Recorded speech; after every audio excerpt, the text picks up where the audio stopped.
All right. So thank you all for joining the Working Groups 2 and 3 meetings. This is part of Phase 2 of the Transmission Service and Market Scheduling Priorities Initiative. Working Group 2 is focused on transmission products and reservation processes, and Working Group 3 is related to the study process and transmission upgrades. And we'll provide, we do have Salt River Project here, Heidi Stoltz and Philip Augustin, who are going to be sharing their practices as they relate to these processes. Let me go ahead and skip since I just went over that. So there will be an opportunity to ask questions, and so this is going to be a little different. We don't have an event producer to assist us today, but we are going to ask you to raise your hand, and you'll just need to make sure you're unmuted on your end.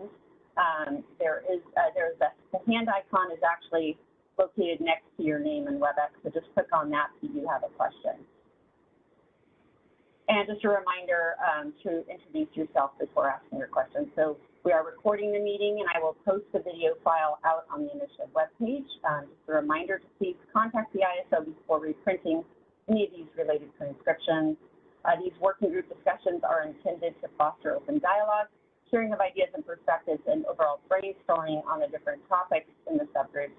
These discussions may not be representations of official company perspectives and should not be treated as such in order to foster open dialogue and idea sharing. So we do have one more meeting scheduled on February 14th, where Vista is going to present their proposal. The details for that meeting are on ISO's public calendar. So with that, I'm actually going to turn it over to Milos Bosanic, who is the policy lead for this initiative, to provide a couple of opening remarks. Go ahead, Milos. Thank you, Christina. Good morning, everybody, and hopefully you can all hear us all right. I'll be just fairly brief. Just again, welcome everybody to another working group meeting. We heard from BPA already. They shared their practices in the initial working group meeting a while back. We heard from Idaho, I believe, earlier this week on Monday about their practices of how the type of duration of transmission service, the type of transmission service they offer, as well as how they evaluate requests for service and more the planning aspect as well, the pursuit of a transmission upgrade to accommodate transmission service needs. And we're going to hear from SRP today as well, their practices. In this stage, we're looking at really learning about the practices of others, because one of the key issues that we're going to be looking at is addressing some of the seams issues between the OATH framework and the transmission process that we put in place to facilitate wheel-throughs to reserve transmission in advance to establish scheduling priority. So we're really looking to learn from the practices of others to inform ultimately the framework that we put together. As Christina noted, we have another working group meeting coming up a bit later. I believe it's next week, or Vistra is going to share their suggestions and ideas, but we'll be looking at also scheduling another one where we can now, having learned everything across these three working groups from stakeholders, brainstorm really with stakeholders as to what that framework could look like for the ISO. The ISO team is working internally on that as well, and I think we'll have something to put out, at least to facilitate a discussion. So this is not the end of it, of the working group discussions, but I think today we'll conclude learning about the practices of others across the Western interconnection that can ultimately inform some of the aspects of, like I said, of the transmission reservation process for wheel-throughs to establish scheduling priorities. So with that, I want to express our gratitude to Heidi and Philip for taking the time and making themselves available, putting together the presentations and walking us through them today. Heidi and Philip will ask some questions, I think, along the way. And to the extent, you're not comfortable answering something or don't know the answer to it, by all means, that's completely fine. We can always circle back if necessary, but really appreciate you both making yourselves available. So with that, I'll turn it over to both of you.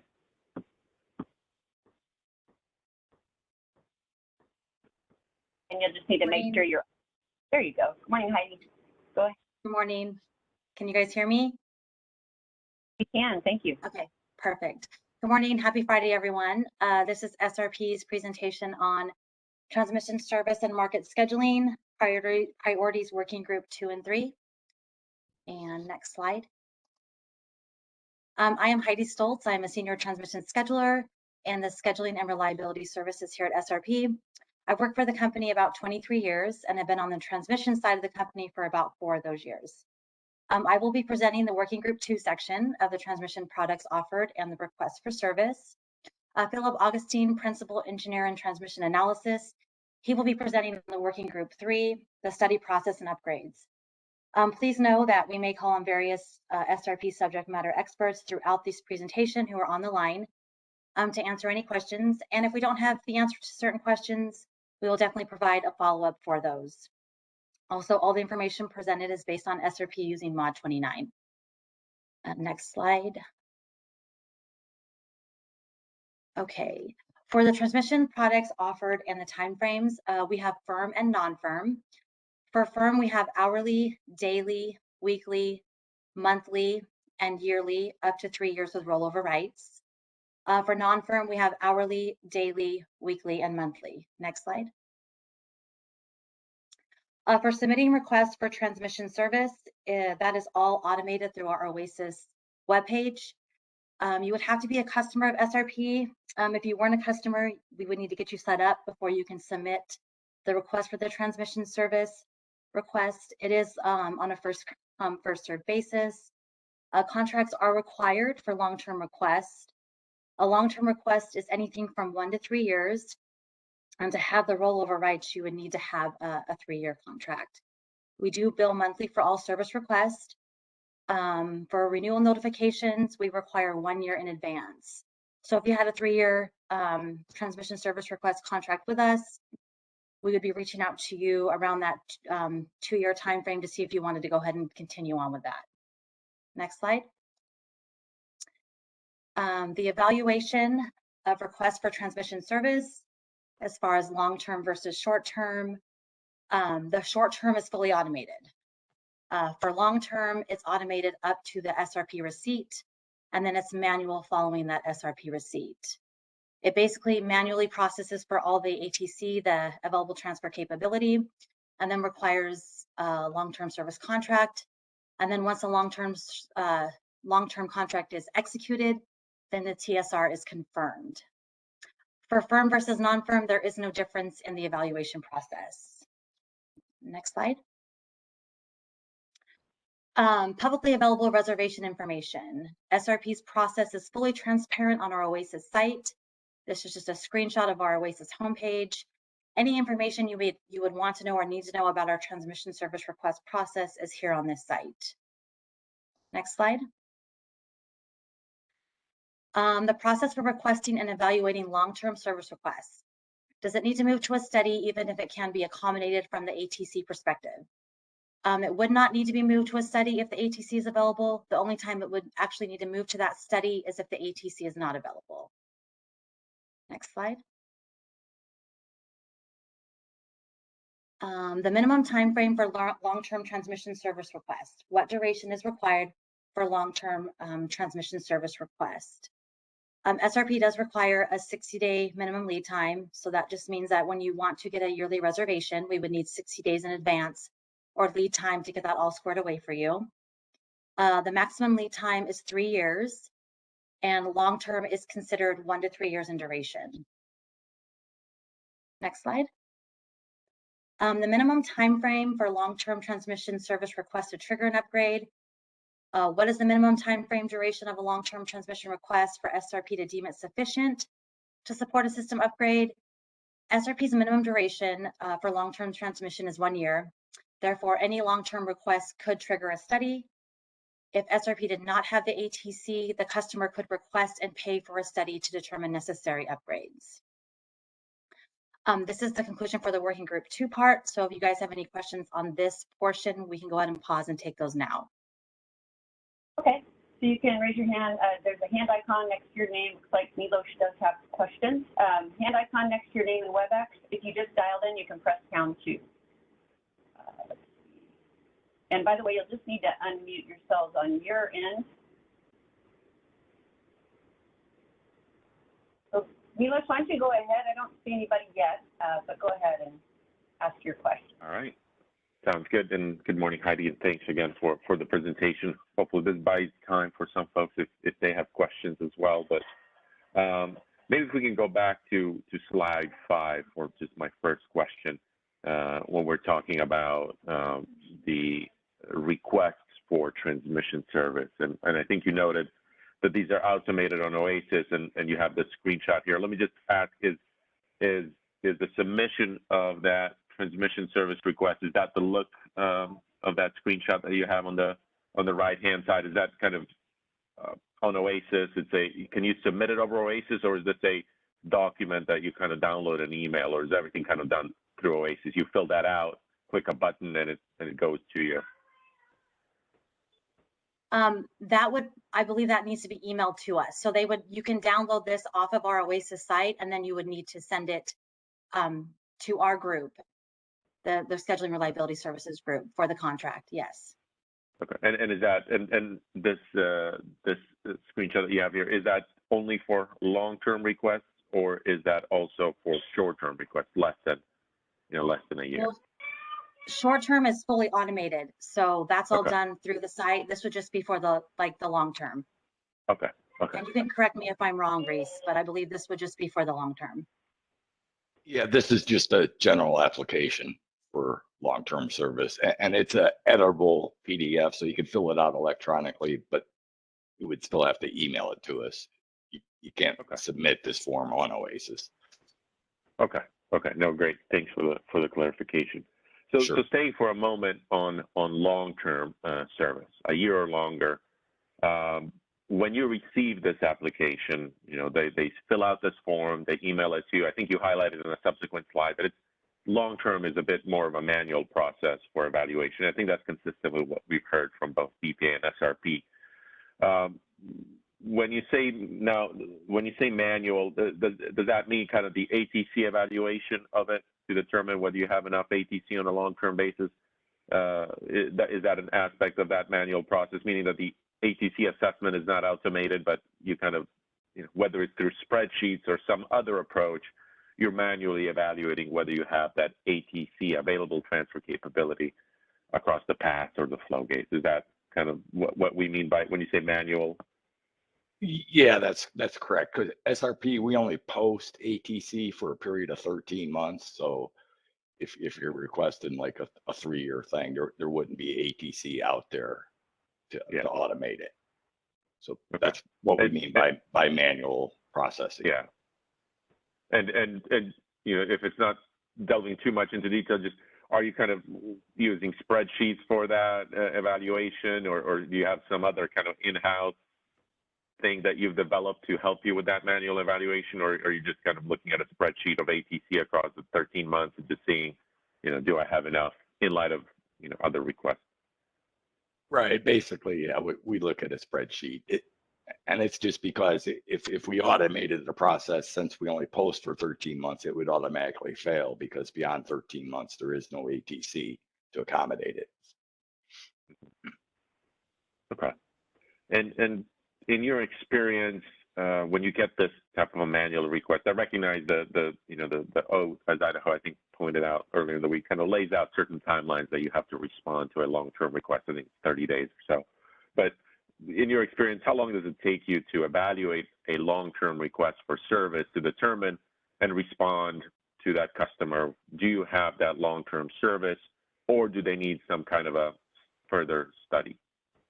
Does that take a couple of days? Is that a week? Could you take usually the full kind of 30 days? Right. Our timing requirements for long-term is 60 days in advance, but it doesn't take, usually we can get that done within 30 days. Right, unless it's an issue where we don't have ATC, then we have to go through that study process, which will take longer. Okay, but usually, sounds like then you usually within that, within a 30-day or maybe even less period, you let that party know, yes, I do have the ATC and I can grant you this service, or correct, no, I don't have it. You'll need some kind of a study, and that kicks off its own timelines. Typically, we could do that portion of it within a week, but a long-term request requires a contract as well, and that's where it takes a little bit longer. Okay, no, I appreciate it. So then, still on long-term service, the way that you evaluate these requests, I presume it's also similar to what we've heard from others. It's, these are queued up in some form and are evaluated on a kind of first come, first served basis. Do you have that ATC on a long-term basis? Is that how it works for you?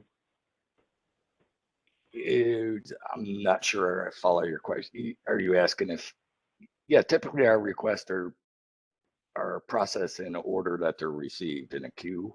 Okay. Yeah, that's it. Okay. Okay. No, good. There's a slide there then that you talk a little bit about the duration of the minimum lead time and maximum lead time. Can we just go to that slide? I can't remember if it was maybe 8 or something around there. There you go. I think that's 9. So just to make sure I understand, then what this means is that somebody that wants to seek long-term service of a year or longer, this means that the latest that they can submit a request is 60 days prior to the starting date of that service. So if somebody wants a year of service starting in September of 2022, the latest that they could submit that request is July, essentially 60 days. But they could submit it, the maximum lead time, they could submit it 3 years ahead of September of 2022. Is that what those timelines mean? Exactly. Okay, and then the last sub bullet there, the long term is considered 1 to 3 years in duration. Does this mean that can somebody submit a request that lasts longer than 3 years? Not in compliance with our oath. There is a process that can be done there, but okay. In our okay, oath, so it sounds like the it limitation sounds like you've got a is 3 bookend years. of But there is sounds a like you've got a process bookend. to do that if you wanted one for more than 3 years. Now, if you wanted rollover rights, yeah, the term has to be 3 years in order to get rollover rights with it. Okay. All right, that's a good nuance to tease out, because it sounds like then, whereas maybe I think we heard from BPA and Idaho, their renewal rights trigger at 5 years or longer. It sounds like for SRP, those renewal rights or rollover, as you noted it, right of first refusal, those trigger at 3 years. You have to have a request of a minimum of 3 years in order to trigger that ability to renew that service without essentially having to go back into the queue. That's correct. Okay. And then when you get these requests for long-term service, you're doing a manual process. You're evaluating, as you said, is there ATC? Before you respond to that request and, let's say there is ATC. Before responding and letting somebody know, yeah, I've got the ATC. Is there an additional, a role that planning plays, that they look at certain things before you, even though there may be ATC, does planning play some kind of a role in doing another review or looking at anything else from a planning perspective before you reply to that stakeholder or that customer that you have the service, assuming that there is ATC?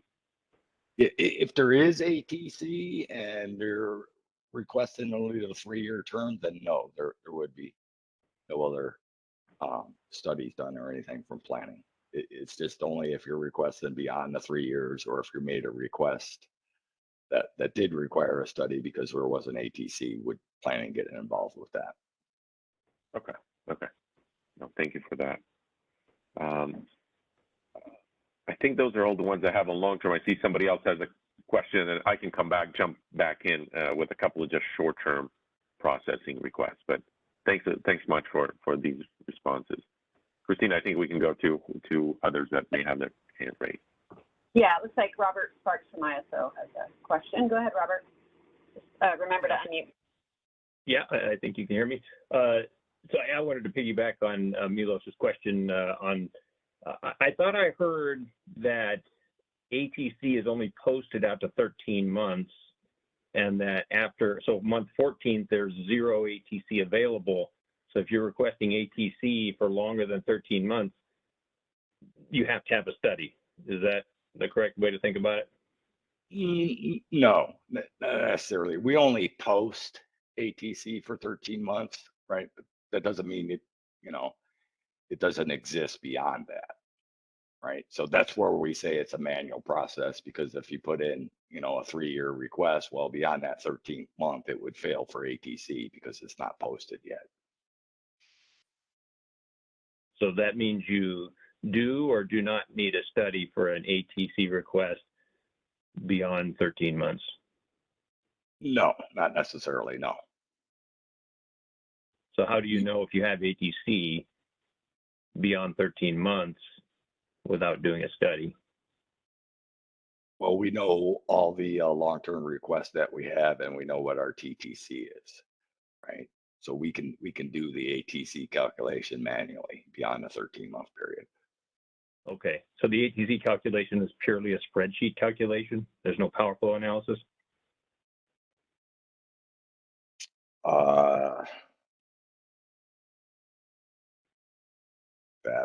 That I don't know. I'll have to get back to you on that one. Okay, thank you. Yeah, that was all I had. Thank you. If anybody else has a question? Anybody else? Milos, did you have other questions? Yeah. If we can now switch a little bit gears to short-term service, that's less than a year. It sounds like those are processed in an automated way, meaning when that request is submitted, it's not something that they fill out offline like they do long-term and email it to you, but that's all done in a particular system. Can you just, what's that system that you're using? Is it something in-house? Is it, OATI, Oasis? Yeah, what's we the? we use OD, right? And there's a number of checks that are done, right? We check the bid price, the ATC. There are several checks that are automated. Okay, those are automated. And what's usually the typical time frame when we say automation? Does that mean it's kind of instantaneous that the party finds out if they have the service, or is it like a day or less than a day? It is instantaneous. Essentially, it takes seconds to do the automated evaluation. Okay. And it would be automatically accepted. And if the customer had pre-confirmed it, then it would automatically go to a confirmed state, and then they can use it immediately. Oh, great. Okay. Now, focusing a little bit more now on transparency and what type of information do you post publicly on Oasis or elsewhere. After you maybe let me start with the assumption. I assume that all of your ATC calculations and availability, whether short-term or long-term, that's posted on Oasis and that's visible publicly across whether it's paths or flow gates. Is that right? That is correct. Now, how dynamic are those documents? Maybe as you award service and you're decrementing ATC across different paths or flow gates. Is that updated regularly? Is that updated, weekly, monthly, or how dynamic are those postings? That process is automated too. So as soon as the customer puts in a request and once it's confirmed, the ATC is decremented for that amount. Okay, great. Do you also publish anything externally, again, on your Oasis or elsewhere, any information about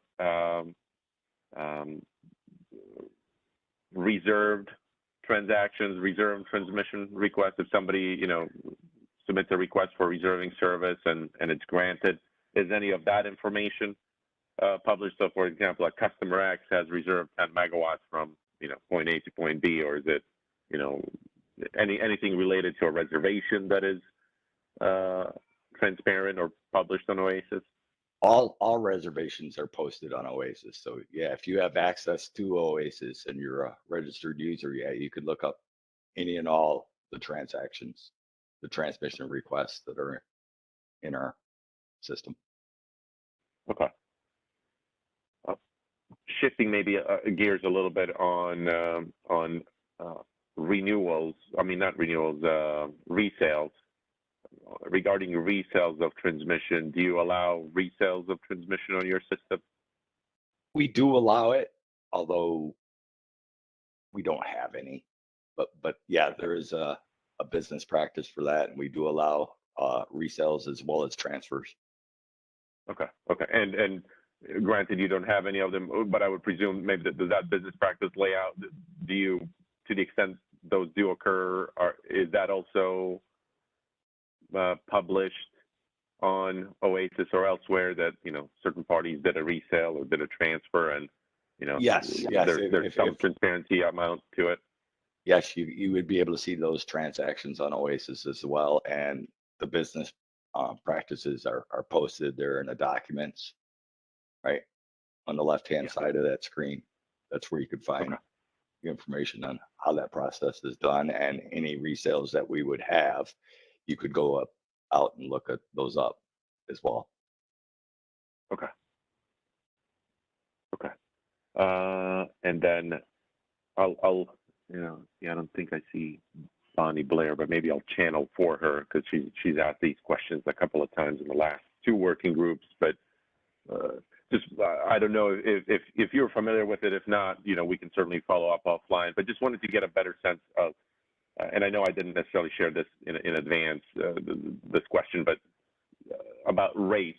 Do you by chance know whether, you know, as you noted, you've got firm product and a non-firm transmission product, and then you have different durations within those. Do you by chance know, from SRP's perspective, the rate structure? Do you have the same rate for long-term and I mean for non-firm and firm service, or does the rate differ whether it's firm or non-firm, and depending upon duration, whether it's long-term or short-term? Do you know generally, you know, that aspect of the rates? Sure. Firm and non-firm are the same price, and all of our rates are posted on Oasis. Okay, I'll look at that. But do you know, is there a difference in the rate between, you know, a long-term firm and a short-term firm, depending on duration, or are you saying that's also that's the same rate regardless of duration? There are different rates, but they're similar, right? Now, if you took like an hourly off-peak rate and multiplied that by 24 times 365, that's very close to what the yearly rate is. Mm-hmm. Okay, no, I appreciate it. We'll look at that as well on the website, just to see the nuance differences between them. And let me just check one more thing if I've got some of my questions here. Okay, I think those are all the questions I had. This was very helpful and hopefully it was helpful to others as well, to outline some of the nuances between long-term and short-term, some of the qualities of the products, and some of the behind-the-scenes processes and transparency requirements that SRP has. So really appreciate you responding to those. I think, Christina, we can see if others have questions on this particular presentation before then we shift it over to more the expansion and the planning process of discussion. Yep, I'm looking. I don't see anybody with their hand raised, but again, there's the hand icon next to your name in WebEx, or press #2. You can also use the chat if you'd like. I'll just do a quick scan. I'm not seeing anybody, so we can probably go to Philip now. Philip, I'll go ahead and move to your slides. Okay, thank you. Good morning, everyone. I'm Phil Augustin at Salt River Project. I work in the transmission analysis group, and I'm going to talk about the studies related to the interconnection services that SRP provide. So, yeah, hello? It looks like we did have somebody enter the queue, and before we get too far along, I just wanted to make sure we address Steve Greenleaf's questions. Steve, do you want to go ahead? Sorry about that, Philip. Didn't mean to interrupt. Yeah, thanks, Christina. Steve Greenleaf, Brookfield. Sorry, I was late getting my hand up. Just a real quick question, and I profess I'm not that familiar with SRP's system, but do you have jointly owned transmission facilities at all? And if so, I was just wondering how you coordinate on available ATC on those jointly owned.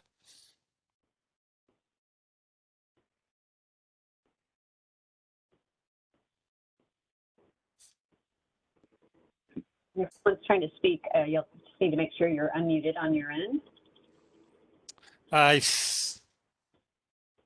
You can't hear me? No, I can hear you, Steve. I'm just saying if somebody's trying to respond, we're not able to hear them. Yeah, thanks. Okay. That's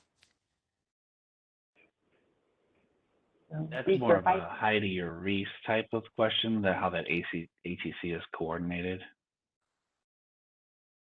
If I'm understanding, you're wanting to know if we have jointly owned.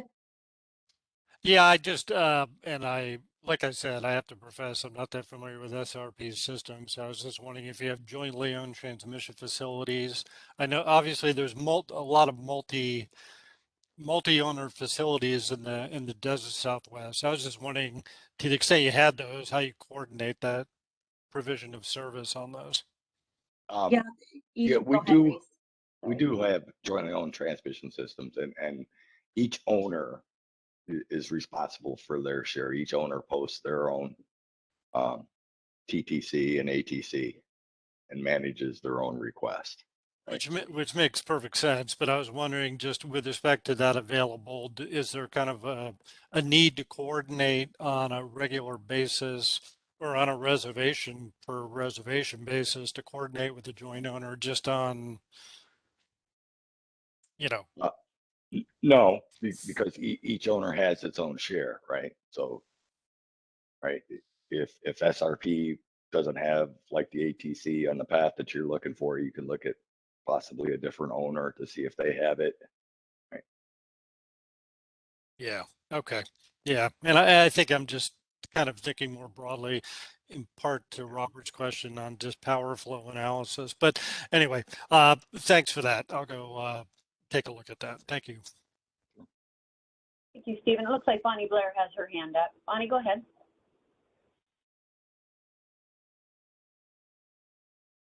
Can you hear me? There we go. Yep, we can hear you. Good, thanks. Bonnie Blair, I represent the Six Cities group. You mentioned, I guess, pre-confirmed request and non-pre-confirmed requests. My question really applies to both. If you accept a request for service, does that lead to a take or pay obligation for the duration of the service requested? If you did not pre-confirm it, then no, right? Then you still have the ability to withdraw it, right? Okay. So if it's pre-confirmed, the take or pay obligation kind of arises at the time the request is granted. If it's not pre-confirmed, then there's a contract step. Would that be the right interpretation?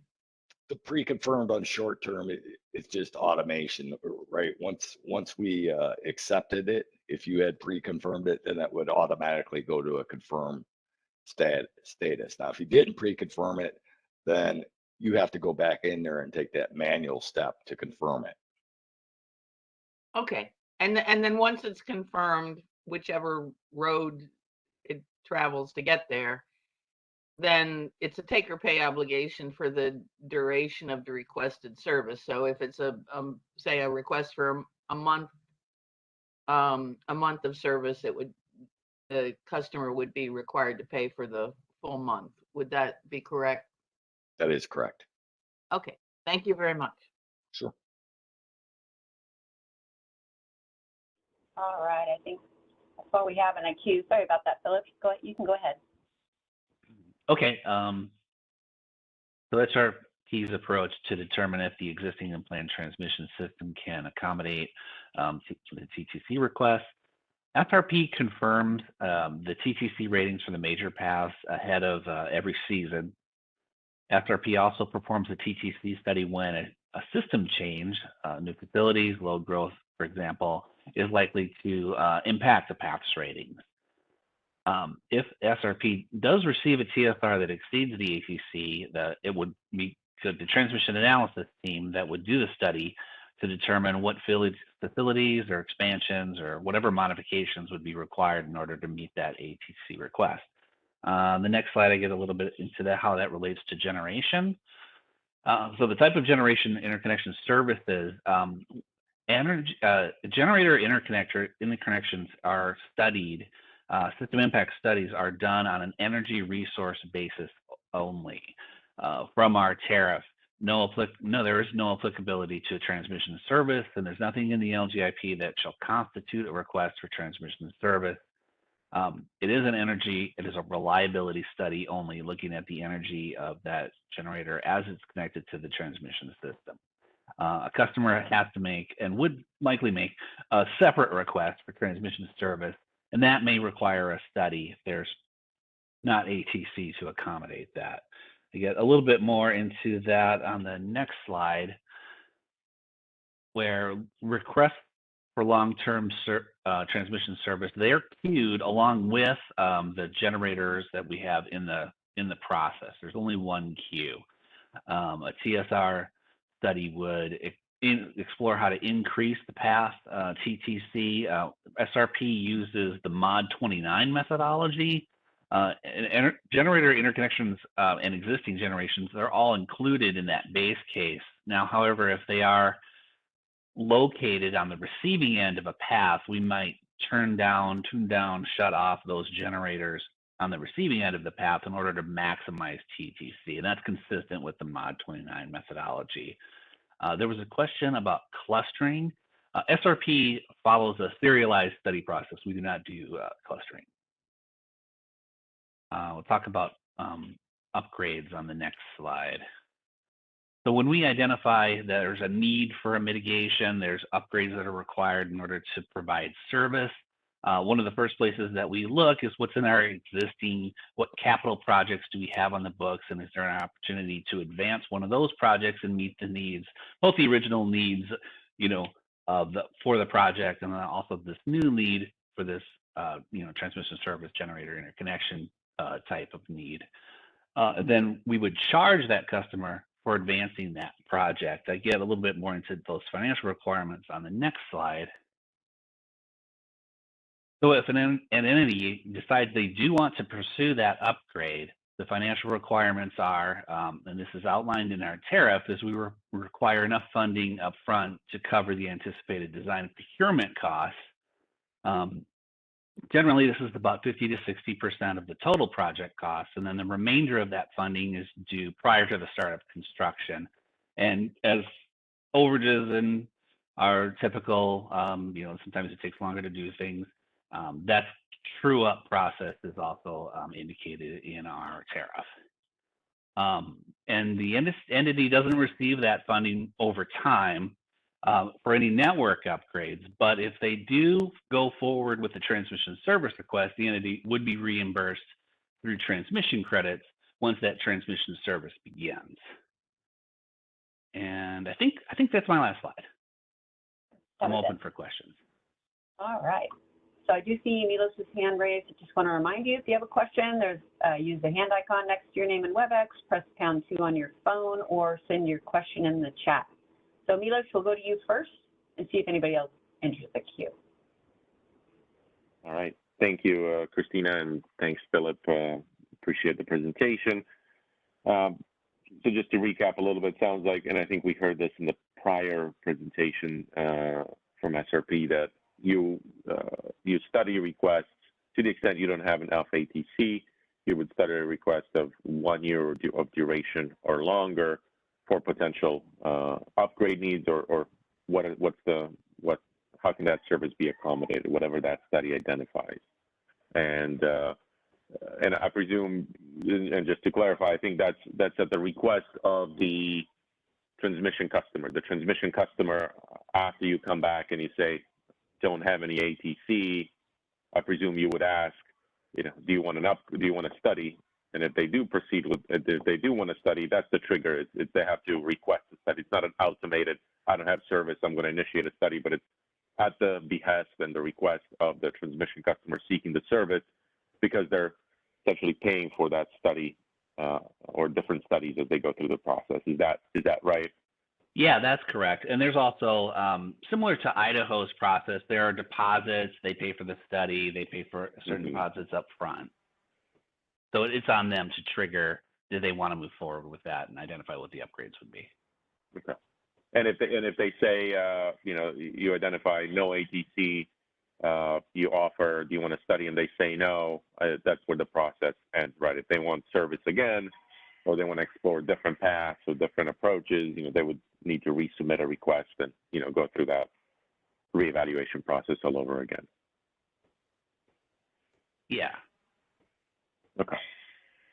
I think you noted on the interplay between the studies that you're studying for the upgrade and any kind of interconnection request, generator interconnection request that may be in the interconnection process. And it sounds like you don't necessarily account for those unless they already have some, they have reserved transmission service, and you have to respect that transmission service that's been reserved. But otherwise, if a generator is simply going through the interconnection process and doesn't have a transmission service request associated with it, sounds like you don't necessarily account for, you don't make any assumptions in your studies about that generation being online or anything like that. Did I get that right? Well, yeah, and definitely consistent with the Mod 29 methodology, path flows in, it's in one specific direction usually. And so we would turn down generation on the receiving end of that path in order to demonstrate maximum flow. If we needed to, in order to accommodate what you're alluding to, the transmission service request of those generators that were on the receiving end of the path, we would study the path in more than one direction. That's a little bit unusual. Usually we would just study it in a path in the direction of the request from generation to load. Okay. And then on the cluster study question, sounds like then, in your experience, all of your studies are, for lack of a better term, individual studies, meaning that if a party comes in and seeks long-term transmission service and they pursue that study process, you're evaluating that transmission upgrade need, on a kind of one-on-one basis. You're looking at, can that individual transmission service request, trigger an upgrade, and if so, that transmission service request would bear some or all the portion of the cost. Do you provide the option for clustering? We don't have an option for clustering. Okay. No, it's not. I wouldn't say truly an individual request, because they are queued along with other transmission service requests, along with other generator interconnection requests. So the question is really, can I accommodate this request after I've accommodated all these others? Yeah, no, great point. I was going to get to that. There may be some de facto, indirect clustering if you've got, for example, multiple requests, and as you said, maybe other interconnection requests as well that may need similar facilities. I presume that if you trigger a study, you would look and see, well, are there other requests here that, maybe are having those individual studies done, but they could all benefit from the same type of an upgrade in the same location, same facilities. And if that's the case, that you have now multiple requests, that you're studying simultaneously or fairly in close conjunction, that you could then potentially size the upgrade or somehow evaluate these together so that a single upgrade meets multiple needs. Is that right, what you were kind of getting at? Somewhat, although the costs and financial responsibilities fall along the same lines as the queued process. We do reach for the least cost plan, which has generally been vetted through our annual capital planning. Projects in there generally are the best and would serve the most needs. But with the serialized process, we're really just trying to meet the needs of one project and then the next. And unfortunately, there's really not an opportunity there to size a project, because the financial responsibilities in the queued. You know what I mean? Okay. So Yeah. Now, to the extent an individual request were to drive a particular type of an upgrade, I think you maybe touched on it, but do you look whether that type of an upgrade could also then maybe potentially address some, non-request driven reliability needs, reinforcements on the network, any other type of reliability needs, such that ultimately, if that single request is driving that upgrade, those reliability needs could get incorporated within that similar upgrade, or the project could be sized in such a way that a part of it, meets reliability need and part of it meets this requested need, such that the costs maybe are also apportioned differently than putting the entire project on or the cost of that project on that single request. Do you evaluate, that project on whether there's a reliability need that it's meeting as well to some extent? No, we really can't do that because of the serialized nature of our study process. The costs always fall on the single customer. I think what you're getting at is sometimes, yeah, and so I think one of the things that you're getting at is sometimes there is extra capacity because of the nature of the reconductor or new line or whatever. And that might create excess capacity, but there's no process for crediting back to anyone. Yeah. Okay. It just creates, and that scenario that you just covered, it just creates excess ATC that you would make available then, on a long-term or short-term basis through your queue. Yeah, that's just unavoidable because of the lumpy nature of transmission additions. Yeah.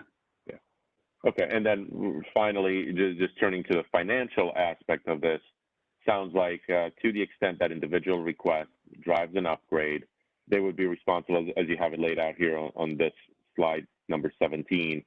They would effectively fund the entire upgrade up front, if I'm reading that correctly. They're putting up that, the funds, and I don't know if is it security or is it, they're prepaying effectively for the upgrade, and then, or they're funding the upgrade, and then in turn, as they take that transmission service over time, that entity looks like they receive transmission credits in return until, essentially they're kept whole over a particular period of time. Yeah, only if they receive transmission credits. If it's an energy resource only and they don't follow up with transmission service requests, they would not be reimbursed for network upgrades. Okay. So it sounds like ultimately, from a financial perspective, that entity that's seeking the transmission service and the upgrade, they're paying for the studies, the different studies that may be needed along the different steps, and they're funding effectively the entirety of that upgrade, and if it's a transmission service request that we're talking about, and they're then ultimately, as they take service, they they receive transmission credits on their bill, and if they for some reason ultimately don't end up taking all of that transmission service, whether they go out of business or otherwise, that is there some kind of a lump sum payment at the end, or reimbursement, or is everything just only through transmission credits? Yeah, it's just through transmission credits. There wouldn't be a payback or anything. Yeah. Okay. Yeah. The only reason I'm asking is I think we've heard, or I think we've heard or I've seen it, in other practices. I don't know if we've heard it here, but I think there's that practice as well, that after 10 or a certain number of years, they get any remainder refunded in lieu of having to take transmission credits over 50 years, or whatever the time frame is. But there's a threshold of time frame where you'll get transmission credits for 10 years and then lump sum return for the remainder. But so good to understand this practice. Appreciate it. I think those are all the questions I had, Christina. I think we can turn it over to others that may have questions. Sure. It looks like Lacey from BPA is in the queue. So Lacey, go ahead. Thank you. My question is specifically regarding confirming the TTCs at the beginning of the study. Just wondering what that process looks like to confirm the TTCs, and then if you're confirming them seasonally, are you using seasonal TTCs? So on a seasonal basis, we demonstrate that we can make the TTC, demonstrate the TTC on a path. And then, yeah, if it works out that way, that would be the perfect case to use because it's already stressed up. It demonstrates the flows across the path. Is that the question, or I'm sure exactly what you're asking? Yeah, I guess I was mostly just wondering, like, is it a reliability-based study? And then the second part would be like, are you seeing differences then in what the system can accommodate depending on the season? Yeah, we are, we've been able to always stress a path up no matter what the low levels are for that season. So our TTC numbers are consistent across the seasons, but we always demonstrate that we can show that flow across the path that we've claimed as the TTC for that path. And yeah, it's a reliability-based study. We run the outages consistent with the methodology described in Mod 29. I think it's ARCH requirement 2. All right, thank you. Okay, I don't see anybody else with their hand up. Milos, go ahead. Hey, Philip, sorry to bug you. Got one more question that just popped up, and I realized I think I asked this in the other presentations, but didn't ask it yet here. But use study requests, like we said, long-term service, 1 year or longer, it's subject to these studies if the customer wants to proceed and be studied and identify an upgrade. How do you deal with the situations where, well, let me ask first, sounds like you would expand the transmission service, the transmission system, the customer is driving both the studies and the funding of the facilities, but you would ultimately build if somebody's seeking only 1 year of service. Is that right? You don't have like a minimum threshold that, long-term service is 1 year or longer, but I'm going to only build if somebody requests service for 5 years or longer. I'm not going to build for a 1 year request. Sounds like you would also expand the system for a 1 year transmission service request, so long as the parties funded the studies as well as the physical upgrade itself as well. Is that right? Well, I mean, yeah, but it's that cost analysis is we put that on the customer, right? If it's worthwhile for them to fund a study and an upgrade for 1 year's worth of service, I'm not sure that we would ever encounter that. Right. No, yeah. I agree that the cost and the financials may not work. I'm just trying to illustrate it for myself, just the differences.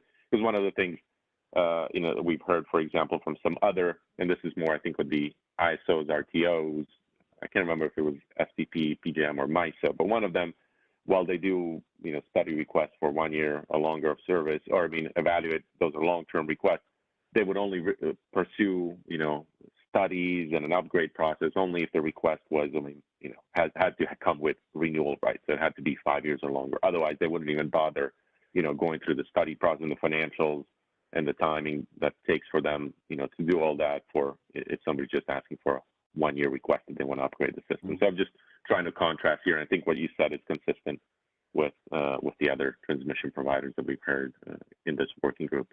But wanted to ask then, if you get into a situation where somebody's asking for, 2-3 years of service, granted it comes with renewal rights, but obviously, some of these upgrades take years. You can't necessarily, if they submit a request now for 3 years and it starts next year, that service, it's unlikely that you'll have the facilities, unless it's some kind of a minor upgrade, that you'll have the facilities in time to accommodate that starting date.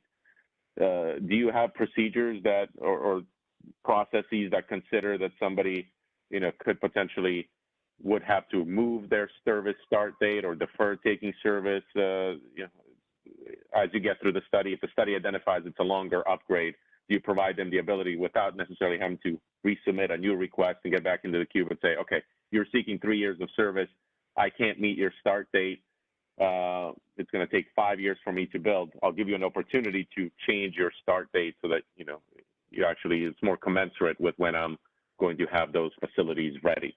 I think that's commonly or maybe known as a deferral of service. Is that something that SRP provides, considering kind of the realities of when the request service starts and maybe the nature of the upgrade that's ultimately identified, that they could defer without having to get back into the queue and, start the entire, study process again by changing the different dates? I'm not sure if I could answer that. That's kind of deep into the weeds if we'd offer that. Reese or Heidi, can you help with that? I'm not sure if I can. I don't think I know the answer.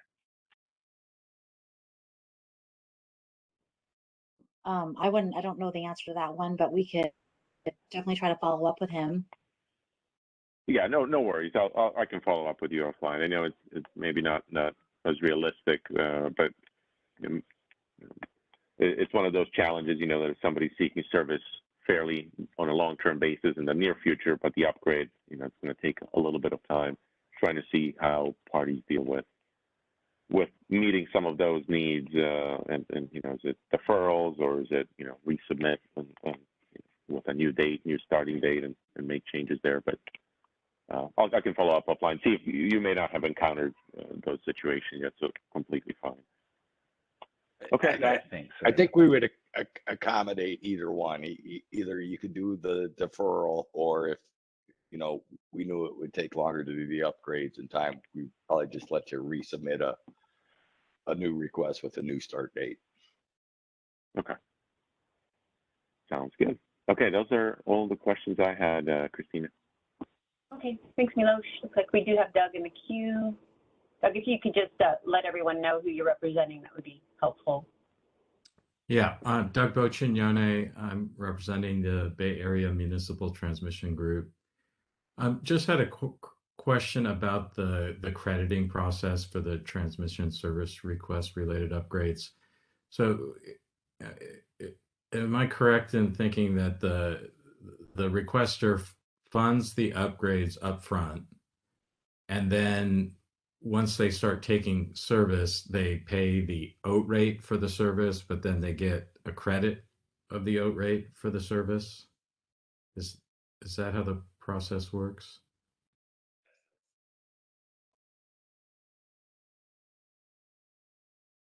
That's Reese. Could you help out with that one? I don't know how that crediting would work. That sounds right, but I don't know. I can't answer that. Yeah, that's exactly how it would work. The upgrades would be paid for in advance, but as you took and paid for the service on a monthly basis, you would be credited back until the full amount was reimbursed. And then once the full amount's reimbursed, then you continue to pay for the service. And don't get a credit. Correct. Yeah. Okay. Great. Thank you. Sure. All right. Any other questions? Milos, did you have another question? I see your hand is still up. Oh, sorry. No more questions from me. Okay. Just give it a moment, see if anybody joins the queue.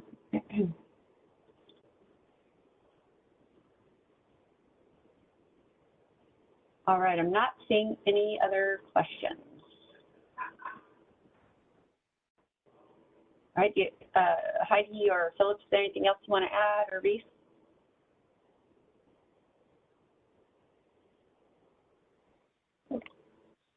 All right, Milos, how about you? Yes, yeah. So just again, wanted to express our gratitude on behalf of the ISO, really to the SRP team for taking the time to put these presentations together, answer our questions, answer my questions. I apologize if I badgered you too much, but I think we ultimately, you provided very helpful information, and it helps us now get a better sense of your practices and practices across the West that can inform ultimately the framework that we're putting together. So really appreciate you taking the time and walking us through the presentations today. Let me just note some closing remarks here.